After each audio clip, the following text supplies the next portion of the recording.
Hello everybody. As usual, if you are here for the visuals, you are on the wrong vlog.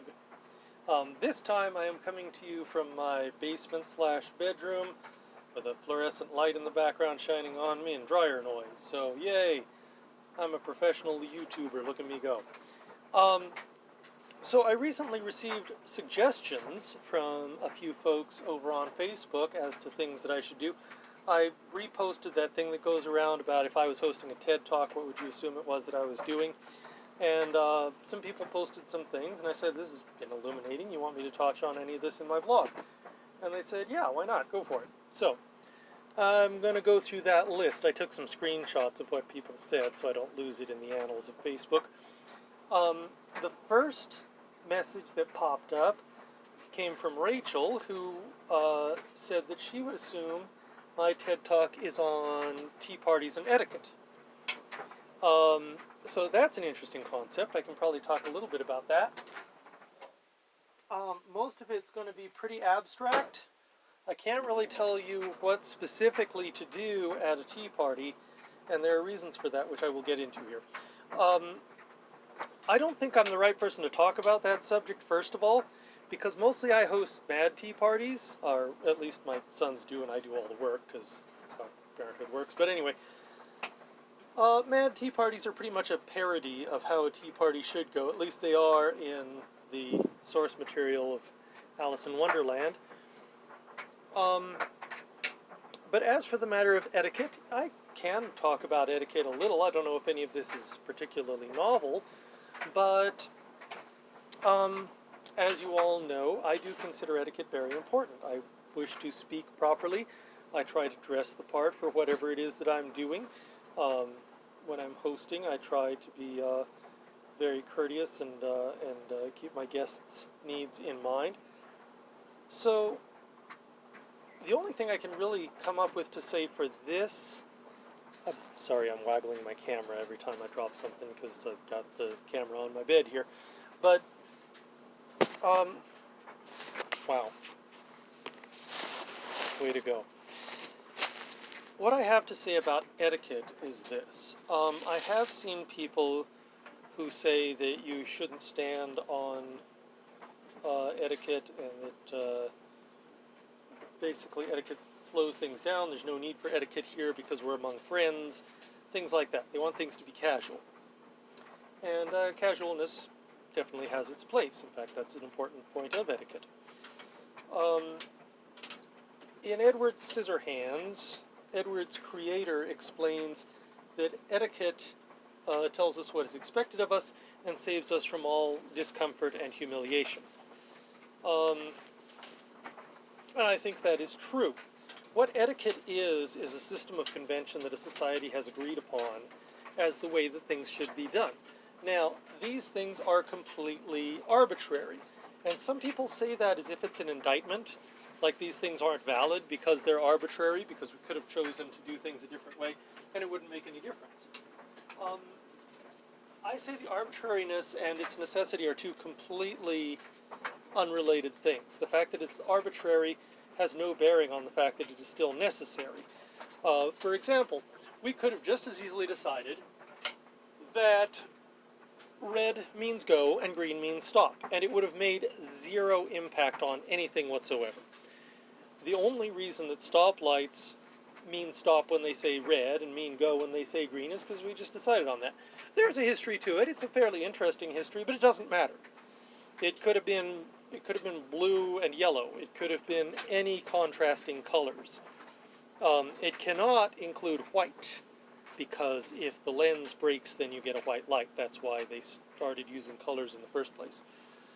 But it could have been any colors. Purple and yellow would have worked just fine. There'd be no problem with that.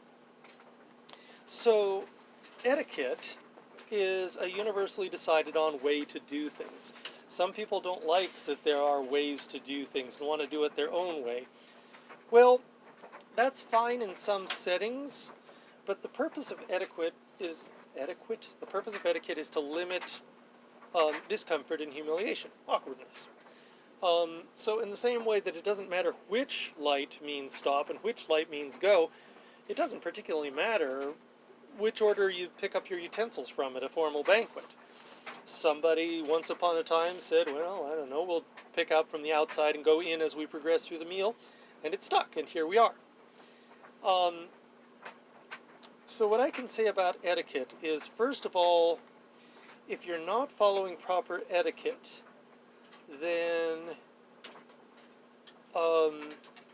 basically you only have yourself to blame if you don't know what to do.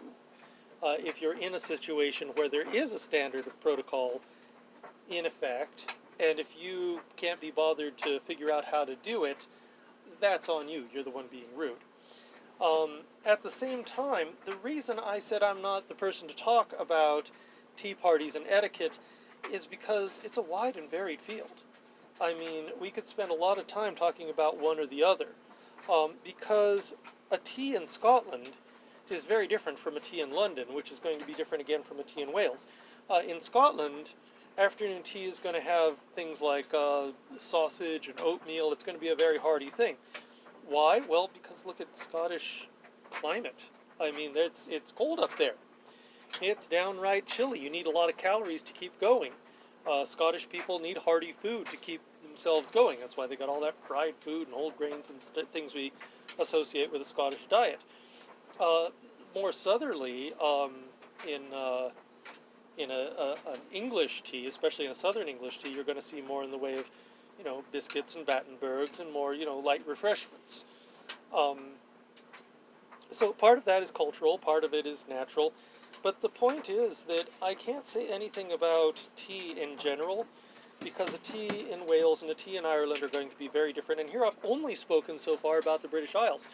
It is my personal opinion that an American tea should be different from all of those, for exactly the reason that a Scottish tea is different from an English tea, and I see no reason a Scottish tea shouldn't be different from an English tea, because Scotland and England are different. And in that way, I would expect a tea party in Baltimore to be different from a tea party in Georgia, because, again, different culture. Now, the thing is, tea is not a big part of our American culture. That's why I talked about England first. Well, the British Isles, first of all. England, Scotland, Ireland, Wales, places like that. Japan, you've got a very different tradition, and don't even get me started on Japanese tea, because suffice it to say, if you have not actually researched the subject, the Japanese tea ceremony is not what you think it is. It is very, very extra. There is a lot going on there. So, and I can't really talk about any of that. I don't know enough about it. I know that there's a whole bunch of skills that you need to have this whole skill set in order to do a Japanese tea ceremony correctly, including things like calligraphy, including having the right attire, which doesn't mean having a kimono. It means having the correct kimono. It is amazingly complicated. So I can't really talk about tea parties in general, because there aren't tea parties in general. But there are generally accepted rules in our society, all over the place. In baseball, in tea parties, in dinner parties, in political rallies. There are things that we do. And the thing is that these things are important despite the fact that there's no real solid underlying reason. Like the whole pinkies up thing. You sip. I don't have a teacup down here, but you sip a cup of tea and you have your pinky extended. Why do we do that? Well, once upon a time there was a reason. It's irrelevant now, and it would be considered very rude today to do that. But I've heard people say that something about how you use your pinky finger.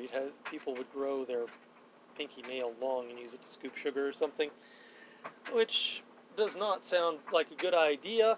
It might be true, it might not. But the point is, whether it's true or not, my point stands that we've got this convention that that's how you hold a teacup, and that's the way you show that you're trying to be polite. That's how you put in an effort. The best example of this that I can think of is the word please, which is a fascinating word. There is an analog of it in every single language.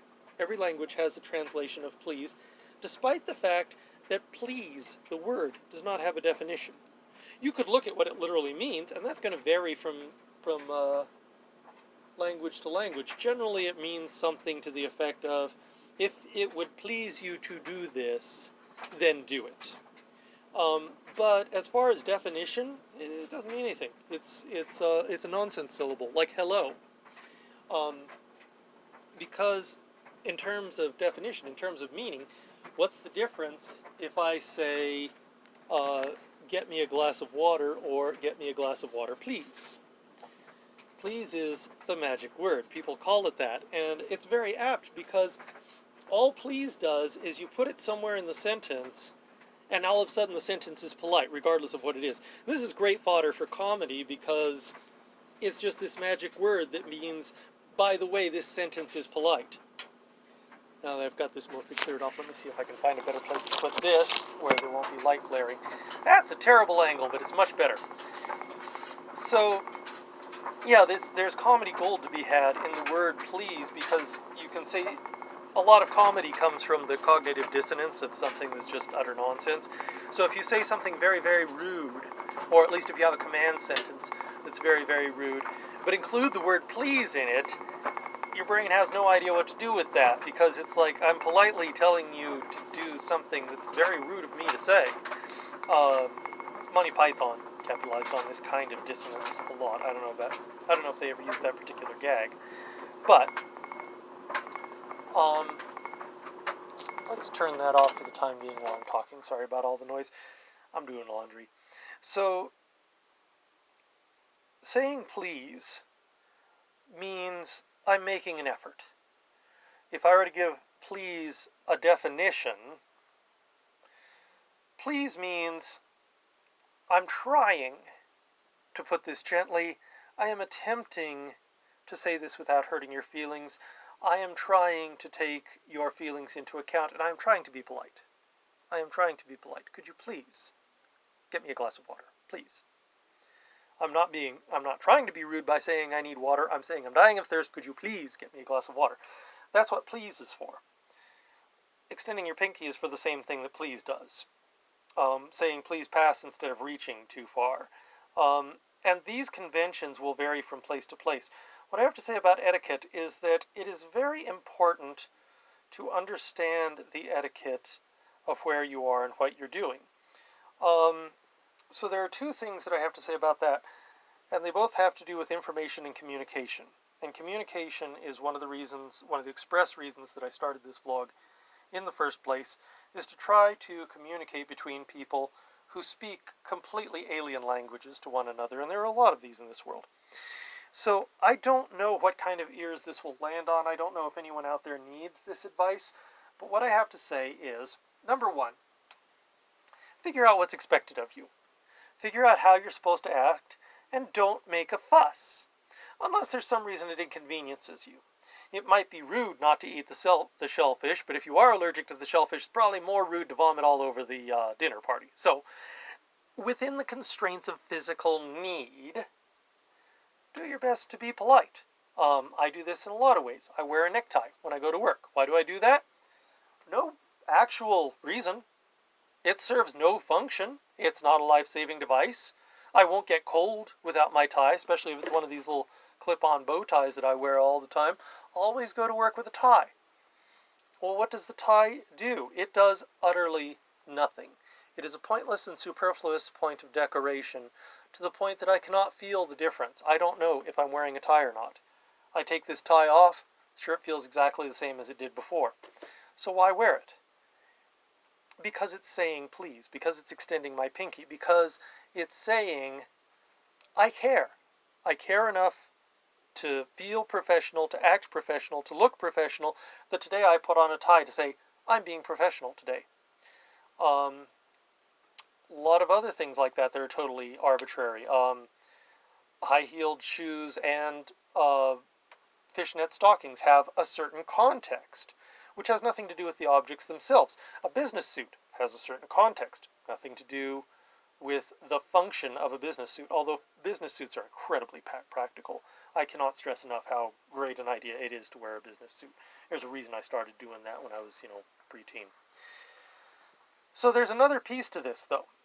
I said it's very important to understand the etiquette, and at the same time I said that I can't talk about tea party etiquette because it varies too much. If I tell you exactly how to behave at a Scottish tea, first of all, I'm probably going to be wrong on a few points because I'm not Scottish. And secondly, if I tell you exactly how to behave at a Scottish tea, and you go to London and follow all of my advice, people there will be going to be horrified if you go to a high tea in London. And if you go to a Japanese tea ceremony, you'll have no idea what planet you're on. So the second point is, please share your etiquette. Explain what's expected of you. And don't be offended until after you've explained something. This is a huge point, and this actually does matter, and this is my message for today. If you haven't told somebody that something is rude, and they do it, that's on you, because you have not explained the expectation. If I go to your house, and there's an expectation in your house that guests' coats go on a certain hook. I'm making up a tradition here. I've never heard of this. But I'm just making up a benign tradition just for the sake of argument. If there is such a tradition in your house, and I know this, and I go to your house and I throw my coat on the couch, what am I doing? I have just said, screw you and your rules, I'm going out of my way to be rude. If, on the other hand, you have such a tradition and you don't tell me, and I walk into your house and I hang my coat on the wrong hook, that's on you. You've been rude by not explaining to me what the expectation is. So, courtesy is this two-way street. A lot of people start taking offense, especially these days. Yes, I know snowflake culture. I'm not going to get into that whole argument. But a lot of people take offense at things that they have not sufficiently explained. If you take offense to something, let me know why. Because I am never going to comply with your rules if I don't know them. And I might not comply with your rules if I don't understand them. If there's a reason why you demand something of me, and you don't tell me what that reason is, probably I won't pay it much mind, except for the sake of maybe trying to be polite. But even then, if you don't explain to me why it is polite, I may not understand. Now, there may not be a reason. There may be, this is just how we've always done it, especially in something benign like the coat rack situation. It's like, when I walk in, you should say, there's the hook for guests. I'll say, oh, that's interesting, you have a hook for guests. What an interesting system. I'll hang my coat there. If I hang it elsewhere, that's on me. But this goes everywhere.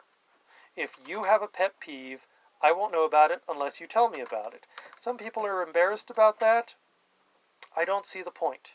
If I do something that bothers me, freaking tell me. One of two things will happen. Either I'll say, I have no idea. I'm sorry. I won't do that anymore. Or I'll say, no, there's a reason I do that. I have a very good reason for doing that. Let me explain. And that's exactly the direction that I'll take it.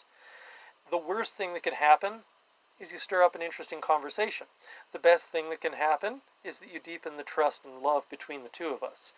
In either case, the point of etiquette, ultimately, is all about communication, just as the point of everything else that we do socially is to the effect of communication. And communication is the point of this vlog. Next time, I will be taking Todd's advice and talking to you about the Addams family. What do I know about the Addams family? So, I hope that this has been helpful at all. If so, let me know in the comments, and if you have any questions for me or anything you'd like me to touch on in the future, go ahead and question that wisdom down below in the comments. Have a great day.